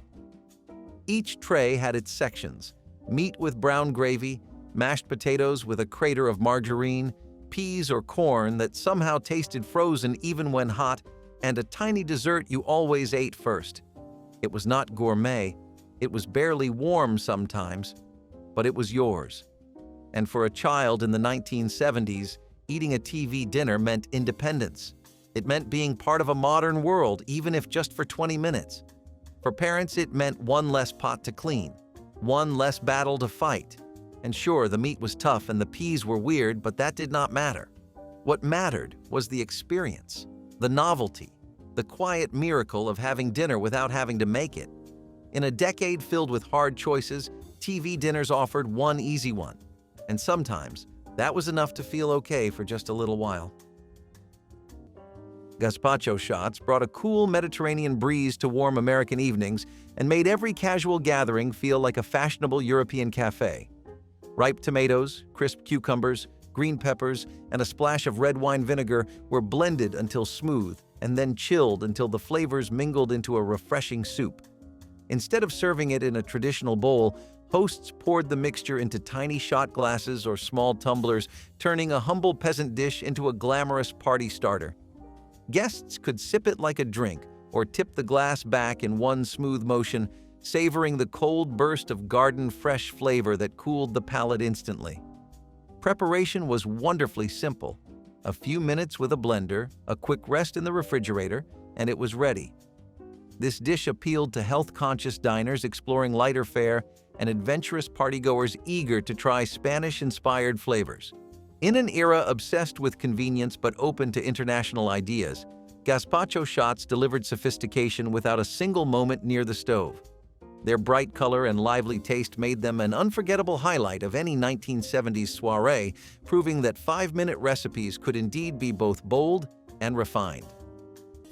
Hot dog and sauerkraut skillet was a quick, budget-friendly meal that combined inexpensive hot dogs with tangy canned sauerkraut, sautéed together for a flavorful one-pan dish. During the 1970s, this skillet meal was popular among families looking for easy dinners that required minimal preparation and affordable ingredients. The hot dogs, often store-brand or discounted, provided a salty, meaty base, while the sauerkraut added a sharp, vinegary bite that balanced the richness. Cooking both ingredients together allowed the flavors to meld, creating a comforting, savory dish perfect for busy weeknights. The skillet could be served with simple sides like bread or potatoes, stretching the meal further. This combination was especially appreciated in households where time and money were scarce, but good flavor was still desired. Hot dog and sauerkraut skillet exemplified the era's practical approach to home cooking: quick, tasty, and economical. Beef stroganoff brought a whisper of Russian elegance to the American table, even if that whisper was drowned out by canned soup and elbow noodles. Originally a dish for czars, it was reborn in the post-war Midwest with a box of pasta and a tub of sour cream. Strips of beef, sometimes sirloin, sometimes mystery meat, were sautéed until just brown, then smothered in a thick, tangy sauce. The noodles soaked up the flavor like sponges, and the result was rich, filling, and oddly beige. Still, it was exotic enough to feel special. It said you knew your way around a cookbook, even if you'd never been farther than Cleveland. Mom served it with pride. Kids scarfed it down without complaint, and husbands asked where you learned to make something so European. It showed up at bridge clubs, funeral potlucks, and every third Tuesday dinner. There were better meals, sure, but few were so consistently edible. Beef stroganoff was comfort in casserole form, sour, creamy, and unapologetically heavy. It wasn't authentic, it wasn't gourmet, but it had heart, and for a dish made mostly from shortcuts, that was saying something. Split pea patties were a tasty and thrifty dish that used cooked split peas combined with simple binders to create flavorful fried patties perfect as a meat alternative. In the 1970s, when budgets were tight and fresh meat was often pricey, split peas offered an affordable source of protein and fiber that could be stretched into multiple meals. The cooked peas were mashed and mixed with binders like flour, breadcrumbs, or eggs to form a mixture that could be shaped into patties. Frying these patties created a crispy outer crust with a tender inside, making them a satisfying addition to lunches or dinners. Split pea patties could be served on their own, with sauces or in sandwiches, adding variety and flavor to humble ingredients. This dish was a clever example of how affordable legumes were transformed into family-friendly meals that did not sacrifice taste or nutrition. Split pea patties embodied the 1970s spirit of frugality mixed with culinary creativity. Pickle-wrapped ham rolls were the ultimate retro finger food, mixing tangy, creamy, and smoky flavors in a tidy little bundle. Thin slices of deli-style ham were laid flat and spread with a smooth layer of cream cheese whipped until airy and easy to glide across the meat. A crisp dill pickle spear was placed in the center, and the ham was rolled tightly around it like a savory present. Each roll was then sliced into bite-sized rounds that revealed a cheerful swirl of pink, white, and green. This snack came together in moments and needed no cooking, making it a go-to choice for last-minute parties or after-school treats. The crunch of the pickle balanced the richness of the cream cheese, while the salty ham tied everything together, creating a flavor that was bright yet satisfying. Guests loved the playful look and unexpected zing, while hosts appreciated how easily the rolls could be made ahead and served straight from the refrigerator. During a decade that celebrated quick but flavorful bites, pickle-wrapped ham rolls were a clever solution that proved simplicity can still feel exciting. Salmon patties were how you turned a dusty can from the back of the cupboard into something golden and proud. You'd mix that flaky pink fish with breadcrumbs, a cracked egg, a dash of onion, maybe a squeeze of lemon if you had it. Form them into thick little rounds and drop them into a hot skillet until they sizzled and browned at the edges. They smelled stronger than you remembered. But the taste? Crispy on the outside, warm and soft inside, with a flavor that somehow made sense of its strangeness. Salmon patties were resourceful, they were economical, and they filled the plate in a way that said, "This is dinner, not a compromise." Maybe you served them with mashed potatoes. Maybe you just ate them over white rice with a splash of ketchup. It didn't matter. What mattered was that you made something out of almost nothing. Something that fed everybody, and maybe even left a couple extra for tomorrow. Oven-baked fish with breadcrumb coating offered a crisp, flavorful seafood dinner without the cost of frying or expensive fillets. Cooks often used affordable whitefish like pollock or whiting, coating it in seasoned breadcrumbs for texture. A drizzle of oil before baking helped achieve a golden crust while keeping the fish moist inside. Served with lemon wedges or a simple tartar sauce, this dish was both nutritious and satisfying.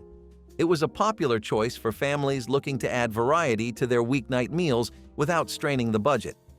Baking instead of frying made it lighter and easier to prepare, and the result was a meal that felt a little bit special while still being practical. Spam and eggs was the morning meal of those who had little time, little money, but still wanted to start the day with something warm.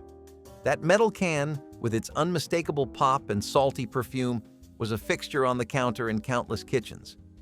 Spam did not pretend to be fancy. It was a slab of meat that laughed in the face of labels. Sliced thick, fried until the edges crisped and curled, it sat next to scrambled eggs like an old friend who never judged. And the eggs, sometimes fresh, sometimes powdered, were fluffed just enough to give you the illusion of plenty. This was the kind of breakfast that filled bellies before school and work, when the house still smelled like sleep and the only sound was the sizzle from the pan. It was fast, it was cheap, and it worked. In many homes, it was the meal you had on the mornings that really mattered. The test day, the double shift, the long ride ahead. Spam and eggs never won awards, but it never needed to. It showed up. It stayed reliable. And for all its simplicity, it left behind the kind of warmth that never really fades. Ambrosia fruit salad was a dish that turned ordinary canned goods into something that felt downright festive. Open a can of mandarin oranges, a can of pineapple tidbits, and a jar of bright red cherries, then drain and fold them gently into a bowl of fluffy whipped topping. Add a handful of miniature marshmallows and a sprinkle of sweetened coconut flakes, and you had a creamy, dreamy salad that looked like a dessert and tasted like a celebration. The name alone promised a taste of something heavenly, and in the 1970s, this easy recipe became a staple at every picnic, church supper, and family reunion. It required no cooking and very little effort, yet it brought a sense of indulgence that belied its humble ingredients. Parents loved how quickly it came together while children clamored for the soft marshmallows and bursts of fruit. It was equally welcome at a summer barbecue or a winter holiday table, always ready to delight with its pastel colors and gentle sweetness. In an era when convenience met creativity, Ambrosia proved that a can opener and a mixing spoon were all you needed to create a dish that everyone would remember long after the party ended. Cabbage and potato pancakes brought together two affordable staples into a crispy, filling dish that could feed a family on a shoestring budget. Shredded cabbage and grated potatoes were mixed with simple binders and fried until golden brown, creating savory cakes that were perfect for breakfast, lunch, or dinner. This recipe made the most of inexpensive ingredients by turning them into something satisfying and easy to prepare. The pancakes offered a delightful crunch on the outside and a soft, warm center, making each bite comforting and hearty. During the 1970s, when groceries were carefully budgeted, this dish was a favorite for stretching limited supplies without sacrificing flavor. It was often served with a dollop of sour cream or ketchup to add a little zing. The recipe also allowed for flexibility, with whatever spices or leftover vegetables handy mixed in. Cabbage and potato pancakes stood as a testament to the resourcefulness of families making every ingredient count. Lime cheese salad was the green mystery on many tables, Made with lime gelatin, cottage cheese, crushed pineapple, and sometimes shredded carrots or celery, it looked like dessert but tasted like something that belonged in a Tupperware experiment. The texture was wet and lumpy, sweet and salty, all at once. It was not trying to be liked. It demanded to be accepted. You could find it in church potlucks, holiday buffets, and neighborhood barbecues, sitting confidently between the potato salad and baked beans. Nobody was quite sure if it was an appetizer or a dessert, but they served it anyway. The cottage cheese added a richness that confused the palate, and the lime gelatin made sure you never forgot it. But in its weird way, it had heart. This was food made for gatherings, not Instagram. It was from a time when nobody cared how photogenic dinner was. They just cared that you showed up. Today, lime cheese salad is a reminder that taste is relative, and sometimes tradition means honoring the recipes that made us squirm and smile. Mock chicken salad cleverly used canned water chestnuts and mayonnaise to recreate the crunchy, creamy texture of traditional chicken salad without the expense of real poultry. This budget-friendly recipe allowed families to enjoy the familiar flavors of a classic lunch without splurging on meat, especially during times when fresh chicken might be hard to come by or too costly. The water chestnuts added a satisfying crunch that mimicked shredded chicken, while mayo brought creaminess and tang. Adding a few pantry staples like chopped celery, onions, or pickle relish enhanced the flavor and kept costs low. This salad was perfect served on bread, crackers, or as a simple side, and it helped stretch limited resources in a creative way. In the 1970s, when convenience and thrift were essential in kitchens, recipes like this made a big difference. Mock chicken salad proved that affordable ingredients could come together to create a satisfying, familiar meal with minimal fuss and maximum flavor. Bagel with lox and cream cheese became the star of brunch tables during the 1970s, marrying rich flavor with quick assembly. Fresh bagels were sliced and lightly toasted before being generously spread with smooth cream cheese. Thin slices of silky smoked salmon, known as lox, were layered on top, sometimes finished with slivers of red onion, capers, or a squeeze of lemon juice for brightness. This combination created a satisfying mix of creamy, smoky, and tangy tastes that felt indulgent yet sophisticated. Preparation took only a few minutes, allowing busy hosts to serve a dish that impressed without stress. The bagel's chewiness balanced the delicate fish and creamy spread, making each bite memorable. Popular in delis and home kitchens alike, this dish reflected the decades' love of cosmopolitan flavors and quick morning meals. It remains a beloved choice for anyone seeking a fast but elegant breakfast or brunch experience. Creamed chipped beef on toast, still sometimes whispered as SOS long after the war, was the kind of dish that carried 1,000 stories. It came from barracks and military mess halls, but by the 1970s, it had found its way into the everyday American kitchen. Thin slices of dried beef, soaked in a thick, pale gravy, poured generously over toast that was usually a little too dry. It was not pretty, it was not subtle, but it was food that filled you up when nothing else would. The beef was salty, the cream sauce was heavy, and together they made something you could eat standing over the sink or serve at a crowded table. It had an odd kind of prestige in its lack of pretension. Every bite said, "This will do." It was the meal of last resorts that somehow became a tradition. And whether you loved it or hated it, you never forgot the nights you ate it. Creamed chipped beef was more than a recipe. It was a memory that lingered in every can of dried meat, every thick roux, every reused slice of day-old bread. Ground beef and potato hash was a skillet meal that stretched a small amount of meat into something hearty enough to satisfy hungry stomachs after a long day. Diced potatoes were fried until golden and crisp, then combined with browned ground beef, onions, and simple seasonings.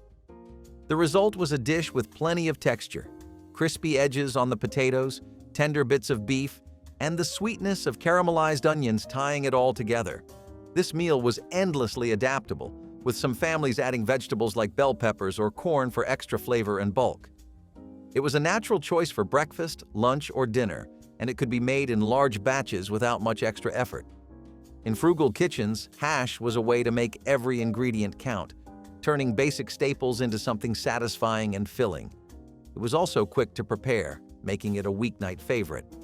Served on its own or topped with a fried egg, ground beef, and potato hash was the kind of no-frills comfort food that felt like a reward at the end of the day. It proved that even the simplest combinations could be deeply flavorful and endlessly comforting. Tater tot casserole was what happened when the freezer and pantry held hands. You started with ground beef, maybe browned with onions, maybe not, mixed it with condensed cream of mushroom soup, and poured it into a dish like it was an offering. Then came the tater tots, lined up in perfect rows like little golden soldiers ready for the oven. You baked it until the tops were crispy, the insides hot, and the whole thing smelled like a school night in the middle of winter. It was not elegant, but it was engineered for love. The crunchy top, the creamy middle, the savory meat, it all worked together to make you feel like everything was going to be okay. Tater tot casserole was the kind of meal that knew what you needed before you did. Cheese and grape kebabs turned the humble fruit and cheese plate into a playful finger food that perfectly fit the fun-loving vibe of the 1970s. Sharp cheddar cubes alternated with seedless grapes on small wooden picks, creating cheerful patterns of gold and purple. The sweet burst of the grape balanced the salty richness of the cheese, making each bite a perfect contrast of flavors. Assembly was quick and required no more than a cutting board and a few minutes of threading. These kebabs looked impressive on buffet tables, catching the light like tiny jewels and inviting guests to grab one without hesitation. They were ideal for backyard parties, school events, or casual evenings when friends dropped by unexpectedly. Hosts loved that the recipe was inexpensive yet eye-catching, and children enjoyed helping assemble the colorful skewers. With no need for heating or seasoning, they proved that true crowd pleasers could be prepared in less time than it took to pour a drink. Cheese and grape kebabs remain a charming reminder of a decade that embraced bold simplicity and knew how to turn the ordinary into something delightful. Grits and beans was a classic Southern pairing that balanced affordable, easy-to-grow corn grits with protein-packed cooked beans, making it a popular meal among low-income families in the 1970s. The dish was hearty and filling, providing energy and nourishment with simple ingredients that could be bought in bulk or grown in home gardens. Grits, often cooked creamy or slightly coarse, offered a comforting base, while beans added texture and flavor with minimal cost. This combination was flexible and adaptable, with variations depending on local bean varieties and seasoning preferences. It was a go-to meal that could be made vegetarian or with bits of pork for added richness when budgets allowed. Grits and beans reflected a culinary tradition rooted in resourcefulness and community, making it a staple on Southern tables during times of financial struggle. Its warmth and simplicity made it more than just food. It was a reminder of home and resilience. There was something ceremonious about the way it jiggled. Molded vegetable salad wasn't just a side dish, it was centerpiece theater. A ring of lime or tomato gelatin captured peas, carrots, celery, and sometimes even olives, suspended mid-wiggle like they were caught in a culinary time warp. Housewives of the 50s and 60s believed this was the epitome of presentation. Nutrition locked inside shimmering, fruit-colored architecture, it showed off your fridge and your social status. Was it good? That depends on whether you enjoyed the experience of biting into sweet gelatin only to hit a green bean. The mouth couldn't quite decide if it was being treated or punished. At church potlucks, it gleamed under fluorescent lights next to potato salads and deviled eggs. Kids poked it. Adults took polite slivers. And someone's aunt always said it reminded her of something she saw in Good Housekeeping. Molded vegetable salad was a fever dream of food science, made by those brave enough to ignore texture clashes in the name of spectacle. And yet, behind its quivering form lay an odd kind of pride. This was the future of food, or at least that's what they hoped. Cold sesame noodle cups offered a refreshing Asian-inspired snack that perfectly matched the adventurous palate of the 1970s. Pre-cooked noodles were rinsed in cold water and tossed with a bottled sesame dressing rich with soy sauce, rice vinegar, and toasted sesame oil. Thinly sliced scallions, shredded carrots, and a sprinkle of sesame seeds added color and crunch. The dish could be prepared hours ahead and served chilled in small cups, making it ideal for picnics or late-night gatherings. The nutty aroma and savory sweet flavor introduced many Americans to the taste of East Asian cuisine while fitting neatly into the quick and easy category.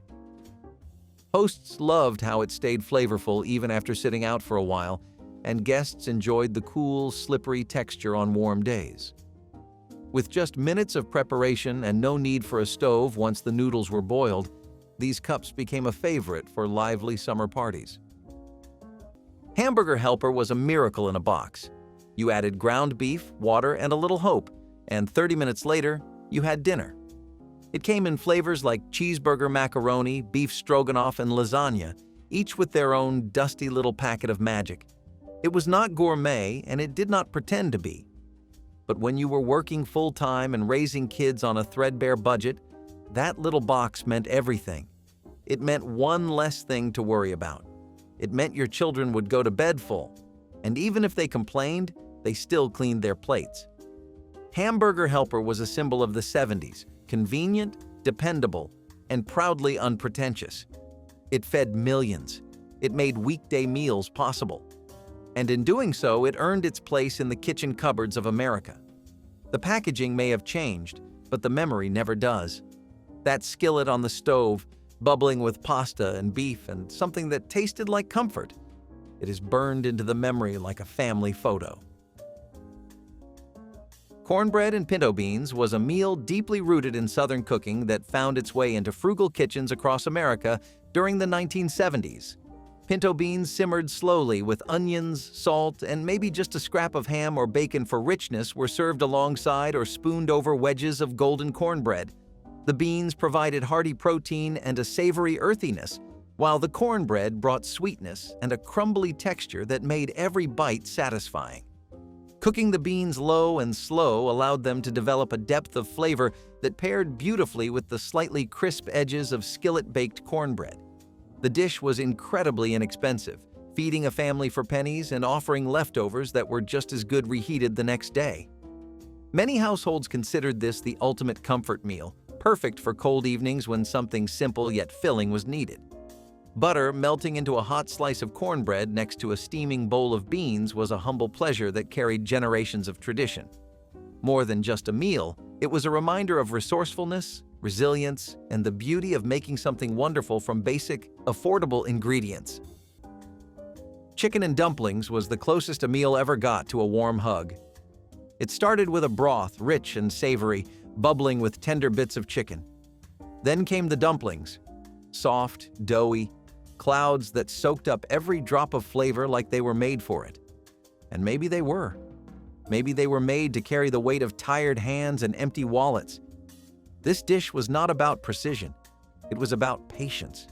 It was about stirring slowly, seasoning carefully, and trusting that flour and fat and a little time could feed a family of 5. It filled the kitchen with steam and the house with peace. And in a time when peace was hard to come by, that mattered more than anything. You did not need fresh herbs or fine china, just a pot, a ladle, and people to serve. Chicken and Dumplings said, "Everything is going to be okay," even when it was not. And maybe that is why we still crave it, even now. Avocado boats floated onto the scene when Americans first fell in love with the smooth green fruit, and they quickly became a symbol of 1970s sophistication and California style. Perfectly ripe avocados were halved and pitted, their creamy centers forming natural bowls for a cool seafood salad of crab, shrimp, or even tuna, mixed with a light dressing of lemon juice and herbs. A sprinkle of paprika or a squeeze of fresh lemon brightened the flavor and added visual flair that looked straight out of a restaurant menu. The preparation was as easy as slicing the fruit and stirring the filling, yet the finished dish looked as elegant as anything served in a fancy coastal cafe or a high-end dinner party. These boats brought a tropical note to suburban dinner tables and fit the era's growing interest in fresh produce and lighter California cuisine. They were ideal for light lunches, breezy cocktail parties, or last-minute suppers when turning on the stove felt like too much effort after a long day. The combination of buttery avocado and chilled seafood made each bite luxurious, despite the minimal cost and time, proving that quick recipes could still feel decadent and modern for every household. Raisin Bran muffins were a creative way to turn inexpensive breakfast cereal into a filling, budget-conscious baked treat that families could enjoy any time of day. Using boxed Raisin Bran cereal as a main ingredient helped stretch the flour and other baking basics, while adding natural sweetness and texture from the raisins and bran flakes. These muffins offered a good source of fiber and energy, making them popular for breakfast, snacks, or school lunches during the 1970s. They were easy to make in batches, ideal for feeding families with limited time or money. Raisin Bran muffins could be customized with additional ingredients like nuts or cinnamon, but even the basic versions were satisfying and wholesome. The muffins held up well when stored, making them a practical option for busy households needing convenient meals or treats. This recipe showcased how resourcefulness and a bit of baking know-how allowed 1970s cooks to transform simple pantry staples into enjoyable, nourishing food for all ages. Spam fritters were the working man's answer to a fried indulgence. Slice a block of spam, thick, proud pink, and dip it in a simple flour and egg batter. Then drop it into hot oil until it hissed and blistered golden. Out came a crisp shell hiding soft, salty meat. It wasn't fancy, but it was hot, hearty, and quick. In post-war kitchens where money was thin and time was precious, Spam was both a blessing and a joke. The fritters made it feel more like a treat. British households particularly embraced it during rationing, serving it with mashed potatoes or wrapped in paper like fish and chips. In American homes, it showed up in lunchboxes next to a thermos of tomato soup. Kids might have groaned at the sight, but they ate it anyway. It was salty, greasy, and satisfying in the way only fried things can be. Sometimes it even masqueraded as dinner at a Friday night table, alongside canned peas and a scoop of instant mashed potatoes. You didn't eat Spam fritters because you loved Spam. You ate them because they filled your stomach and made you forget for a moment what you couldn't afford.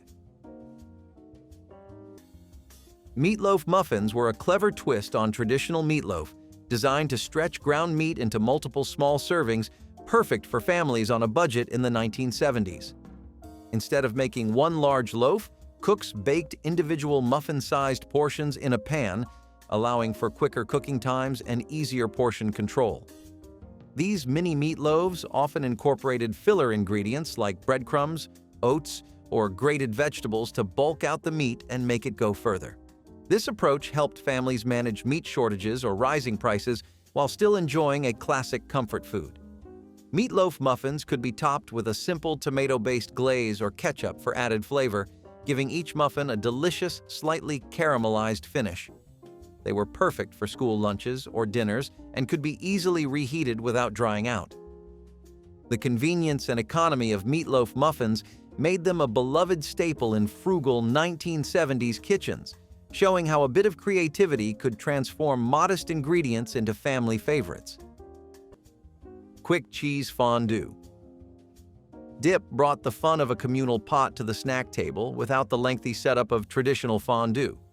Processed cheese was gently melted with a splash of white wine or light beer until smooth and creamy. A pinch of garlic powder or mustard could be added for extra flavor, and the warm dip was served immediately with cubes of bread, apple slices, or blanched vegetables. The recipe captured the spirit of European fondue parties while staying true to the American love of convenience. Guests enjoyed the interactive dipping while hosts appreciated how quickly the dish came together using common pantry staples. In under 5 minutes, a bubbling pot of cheese could turn an ordinary gathering into a lively event. It was a perfect balance of indulgence and efficiency, making it a signature party dish of the decade and a reminder that a little melted cheese has the power to bring everyone to the table. Egg salad sandwiches were the gentle answer to a long day and an empty fridge.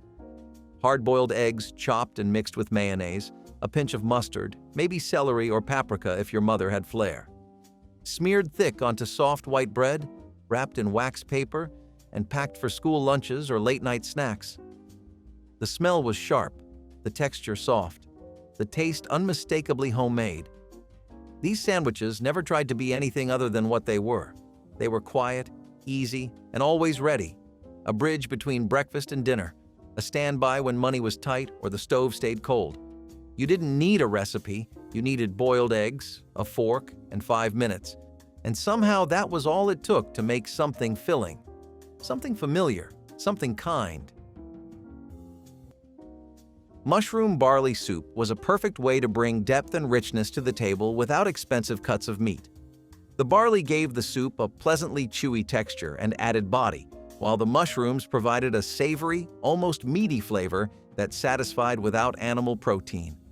Onions, carrots, and celery were often included, creating a base that built flavor with every minute of simmering. A bit of broth, homemade when possible, brought everything together, allowing the grains and vegetables to soak up the seasoning. This soup was popular among those who appreciated hearty, rustic dishes that could be made in large pots and reheated for lunches or quick dinners. It was especially well-suited for colder months, filling the home with an earthy aroma as it cooked. Mushroom barley soup proved that thrift and flavor could go hand in hand, and it became a quiet favorite for many families who valued resourceful cooking. Fried bologna sandwiches were what you made when you had nothing, but still wanted to feel like you had something. That first hiss when the cold slice hit the hot skillet, that was the sound of supper on its way. It would blister in the middle, curl at the edges like a flower unfolding, and take on this irresistible smoky scent that pulled kids into the kitchen. You'd slap it on white bread, no toasting, no ceremony. Maybe add mustard if you had it, cheese if it was payday. Sometimes you'd eat it plain, greasy fingers and all. It was food that did not apologize, food that made the most out of the least. In houses where dinner had to be stretched across 4 mouths and 1 paycheck, fried bologna was a minor miracle. You did not need a recipe, you needed a pan and patience. It was fast, it was salty, and it tasted like something you were not supposed to enjoy, but you always did. Adults called it poor man's meat, but kids just called it good. In a world full of gourmet nonsense, fried bologna still tastes like a simpler kind of pride. Strawberry Angel Food Trifle transformed store-bought cake and fruit into a light and airy dessert that looked impressive without any real labor. Angel Food Cake was cut into soft cubes and layered with freshly sliced strawberries and clouds of sweetened whipped cream inside a clear glass bowl. The alternating layers created a striking pattern of red and white that made the dessert as beautiful as it was delicious. Because all the components were ready-made, assembly took only minutes and required no baking skills at all. The delicate texture of the cake absorbed the strawberry juices, giving each bite a burst of flavor while remaining feather-light. Perfect for summer evenings or last-minute dinner parties, it delivered elegance and comfort in equal measure. Guests were always delighted by the refreshing sweetness and the eye-catching presentation, making this trifle a cherished quick recipe that still feels timeless decades later. Baked potato skins with cheese and onions were a filling and budget-conscious snack or side dish made by topping leftover potato skins with affordable cheese and onions, then baking until crispy and melty. In the 1970s, potatoes were a staple food, and using the skins helped reduce waste while adding texture and flavor. The cheese was often a simple, mild variety, sprinkled generously over the potatoes to create a gooey topping that paired perfectly with the sweetness of sautéed or raw onions. This dish was an easy way to turn leftovers into something special without requiring extra ingredients or time. It was popular as an appetizer at family gatherings or a quick after-school snack.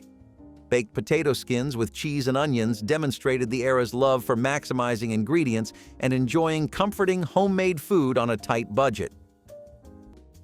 7-Up. Salad felt like dessert had a soda-fueled meltdown.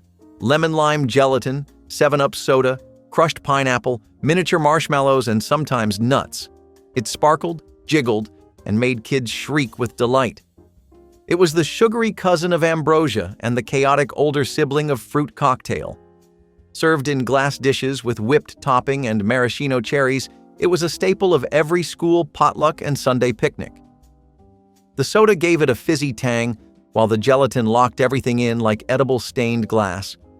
For adults, it was cloying. For kids, it was magic. But the strange part was how seriously it was taken. Family recipe cards preserved it like treasure. Some grandmothers swore by a dash of lemon zest or the perfect marshmallow ratio. It blurred the line between salad and dessert until nobody remembered where it started. Was it good? Maybe. Was it unforgettable? Absolutely. 7-Up salad lives on as a sugary time capsule, sparkling with nostalgia, daring you to take a bite and remember when flavor was about fun, not judgment. Egg foo young in the Americanized style was a go-to meal for families looking for a quick and hearty dish without breaking the budget. This simple egg omelet is packed with whatever vegetables you had on hand, like bean sprouts, onions, and peas, all fried together and smothered in a savory brown sauce made from pantry staples. Unlike the traditional Chinese version, this recipe uses a more approachable flavor profile for American palates, making it a nostalgic reminder of 1970s takeout nights. It stretched a few eggs into a meal that felt like a treat and was easy enough to whip up on any weeknight. Plus, it made leftovers taste like new again the next day, proving that clever cooking was the real secret to surviving tight budgets. Whether it was served with rice or alone, egg foo young was a simple way to bring something a little different to the dinner table without spending much. The mix of fluffy eggs and crisp veggies gave families a comforting, filling dish that was perfect for when money was tight, but taste still mattered. Spinach dip and rice squares captured the heart of every 1970s gathering by turning a humble sour cream base into a bold centerpiece in minutes. Frozen chopped spinach was thawed and squeezed dry before being stirred into sour cream and mayonnaise with a packet of vegetable soup mix for instant flavor. Chopped water chestnuts added a satisfying crunch, while a splash of lemon brightened the creamy mixture. Cocktail rye bread slices became the perfect little serving plates, sturdy enough to hold a generous scoop without softening. Hosts loved how quickly the dip came together and how easily it could be made ahead of time, while guests admired the earthy green color and savory aroma. No stove or oven was required, just a quick mix and chill to let the flavors meld. Served cold or at room temperature, these bite-sized squares made cocktail hours and neighborhood parties feel special without any last-minute stress. Quiche Lorraine was the pie that made people feel like they were part of something bigger, something continental. It came from France, or so the cookbook said, but in the 1970s, it found its place in American kitchens, surrounded by Tupperware and flower print aprons. Eggs, cream, crispy bacon, and shredded cheese all baked into a flaky crust that somehow held it all together. It felt fancy, but it was forgiving. You could swap out ingredients, use what you had, and it would still come out golden. This was brunch food before brunch became a trend. It showed up at potlucks, baby showers, and quiet Sunday mornings when nobody was in a rush. It was the dish that made mothers feel like chefs and kids feel like they were getting away with eating pie for dinner. And maybe they were. Quiche Lorraine taught a generation that sophistication did not have to be expensive. It could come from a cracked ceramic dish and a hot oven, too. Stuffed green peppers with rice and tomato sauce in the 1970s were the kind of meal that made a family table look like something special, even when money was tight. Green peppers were inexpensive, especially in summer when gardens overflowed with them, and the filling was made mostly from pantry staples: rice, a little tomato sauce, some onion, and maybe a bit of leftover ground beef if it was on hand. The dish stretched ingredients further by using rice as the main filler, allowing even a small portion of meat to feed several people. Baking them until the peppers softened and the tomato sauce thickened filled the kitchen with a savory, comforting smell. This was the sort of dinner that felt celebratory yet practical, and it was colorful enough to make kids curious about eating vegetables. Some cooks added shredded cheese on top if they had it, while others kept it plain to save on cost. Either way, the combination of sweet pepper, hearty rice, and tangy tomato was satisfying enough to make it into the weekly rotation. It was a smart, delicious way to turn garden produce and budget ingredients into something that felt like more than just a meal. It felt like care on a plate. Shrimp cocktail cups were the sort of flashy appetizer that made every 1970s gathering feel just a little more glamorous without demanding a single stressful minute of cooking. Pre-cooked shrimp meant no one had to fiddle with boiling pots or worry about timing. You would simply chill those pink curls in a bowl of ice water while mixing up a tangy cocktail sauce of ketchup, prepared horseradish, a squeeze of lemon juice, and a dash of hot sauce if you were feeling bold. Iceberg lettuce shredded into crisp ribbons lined the serving cups to give everything a cool crunch. The shrimp were arranged in neat circles like tiny crowns, and the sauce was spooned right into the center so guests could dip as they pleased.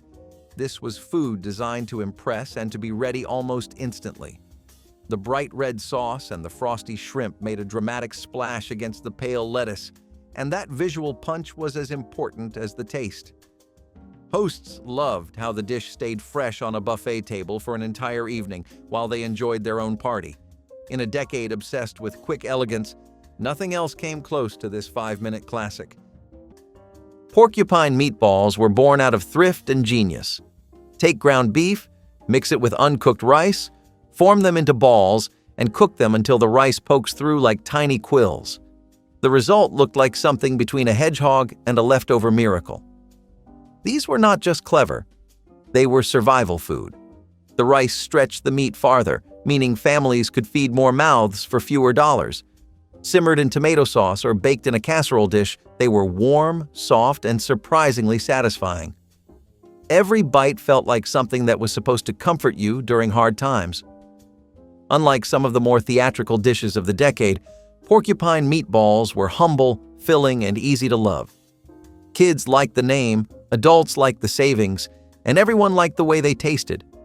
They might not be as weird as gelatin-based seafood, but they told a quieter story, one of making do, stretching dollars, and still finding ways to bring people together around a table. In their simplicity, they had strength. Cabbage roll casserole took all the flavors of traditional stuffed cabbage and turned them into an easy, budget-friendly bake. Instead of painstakingly rolling each cabbage leaf around the filling, chopped cabbage was layered with a seasoned mixture of rice, tomato sauce, and ground beef in a large casserole dish. This shortcut saved precious time, while still delivering the same comforting blend of sweet cabbage and tangy tomato that people loved. It was an affordable way to feed a family because the rice and cabbage made up most of the volume, allowing a small amount of meat to go a long way. As the casserole baked slowly, the flavors melded beautifully, and the cabbage softened until it was tender and sweet. Leftovers were just as good, sometimes even better the next day, making it a smart choice for tight weekly meal plans. Every family had its own spin, often seasoning with paprika, garlic, or fresh herbs from the garden. In many homes, this dish represented a perfect marriage of tradition and practicality, proving that with creativity, even the simplest pantry ingredients could deliver a meal that wrapped you in comfort after a long day. Meatloaf with ketchup glaze was the definition of classic comfort, a slab of ground beef mixed with breadcrumbs, onions, and egg, then topped with a thick sweet glaze of ketchup and brown sugar. It sat in a loaf pan, sizzling as the glaze caramelized in the oven, sending out smells that filled every corner of the house. It was never flashy, but it never needed to be. This was the kind of supper that could stretch a pound of ground beef into a meal for 6. Every slice was the same, moist, tender, and sticky on top. Some families added Worcestershire or mustard, others swore by keeping it simple. Either way, it was a permanent fixture of the 1980s dinner table. It was dependable, it was nostalgic, and it somehow got better the next day in a sandwich with a slice of white bread. Parents loved it because it was easy. Kids loved it because the glaze was basically candy, and even picky eaters found something to like. In an age of frozen meals and fast food, this was a hot meal that said someone still had time to care. Salmon mousse on crackers offered a rich yet speedy spread that brought a taste of the sea to every retro buffet. Canned salmon was drained and blended with softened cream cheese, a squeeze of fresh lemon juice, and a pinch of dill until smooth and airy. A quick dash of Worcestershire or hot sauce added depth and a gentle kick, while a scattering of chopped chives provided color. Spread onto crisp crackers or piped through a pastry bag for a decorative swirl, this mousse looked elegant but required only a few minutes of effort. Its creamy texture paired beautifully with the light crunch of the cracker, creating a snack that felt indulgent yet effortless. Hosts appreciated the affordability and convenience of shelf-stable salmon, and guests loved the balance of tangy citrus and savory fish. In less time than it took to set the table, a platter of salmon mousse transformed any gathering into something memorable. Chicken divan was the kind of casserole that made you feel like royalty at a church potluck. It came bubbling out of the oven in a Pyrex dish, with layers of tender chicken and limp but loyal broccoli, all smothered in a thick, cheesy white sauce that was somehow both elegant and deeply indulgent. The top was golden, crusted with breadcrumbs and maybe a bit too much shredded cheddar, but nobody ever complained.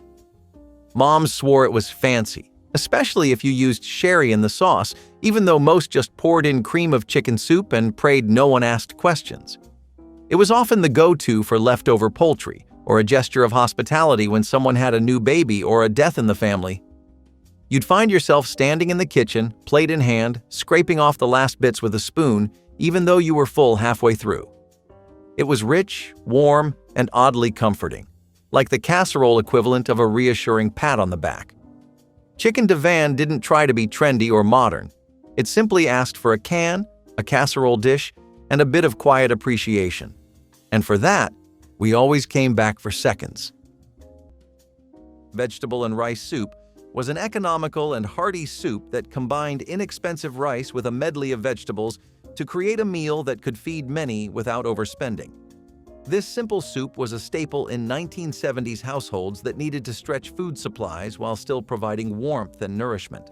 The rice added body and sustenance, while vegetables like carrots, celery, onions, and canned or frozen greens contributed flavor and vitamins. Often simmered for long periods, the soup developed a rich taste from basic ingredients, making it comforting and filling. Leftover bits of vegetables or herbs could be tossed in, reducing waste and adding variety. This soup was versatile enough to be adapted depending on what was on hand, making it perfect for families facing uncertain food availability or limited budgets. Vegetable and rice soup was a prime example of resourceful cooking in the 1970s, turning affordable staples into a reliable and satisfying dish.